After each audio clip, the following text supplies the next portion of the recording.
M1 magistral yolunda 90 km/saat sürətlə hərəkət edərkən avtomobilimin təkəri çuxura düşür, gecə vaxtı qəza baş verir, təkər partlayır, avtomobilə ziyanlar dəyir.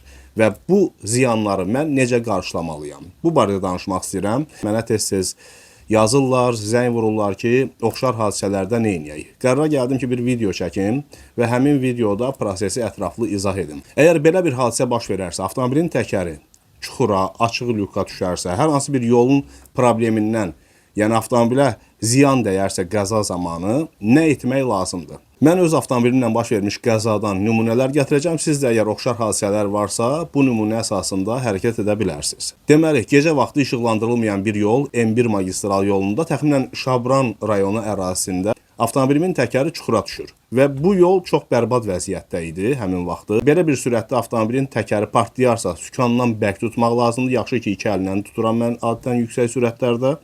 Çünki avtomobilin sükanı həmən istiqamətini dəyişir. Qəfil tormoz vermək olmaz. Avtomobili yolun kənarında çəkib saxladım. Birinci etməli olduğunuz iş 102-yə zəng vurmaq, yəni Dövlət Yol Polisinə məlumat verməkdir. Dövlət Yol Polisinin əməkdaşları gəlsin, hadisəni qeydə alsınlar. Ən vacib məsələ qəza faktının qeydə alınmasıdır.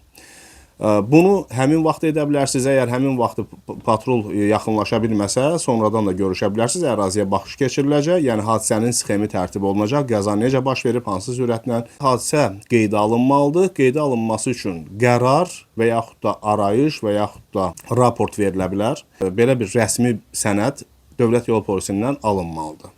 Hadisə vaxtı avtomobilin şəkillərini çəkin. Yolun, avtomobilin vəziyyəti, hansı detallara ziyan dəyib, foto, video əlinizdə olsun və mən həmin gün şəkillərdən başqa gündüz vaxtda əraziyə gəlib yolun dağılmış hissələrinin şəkillərini çəkmişəm. Daha sonra gedirsiniz avtoservisə. Bu rəsmi servis də ola bilər və yaxud ixtisaslaşmış multibrend servis də ola bilər. Avtomobilə dəymiş zərərin qüsur aktı tərtib olunur. Yaxşı olar ki, peşəkar vəkillə işləyəsiniz. Çünki iddia ərizəsinin yazılması, bütün sənədlərin toplanması, bunu özünüz də edə bilərsiniz. Amma mən öz təcrübəmdə vəkillə işlədim. Vəkil də tanıdığım yaxın bir dostum idi. Deməli, dəymiş zərər müəyyənləşəndən sonra siz yolun sahibindən, mənim təcrübəmdə magistral yolun sahibi Azərbaycan Avtomobil Yolları Dövlət Agentliyi idi.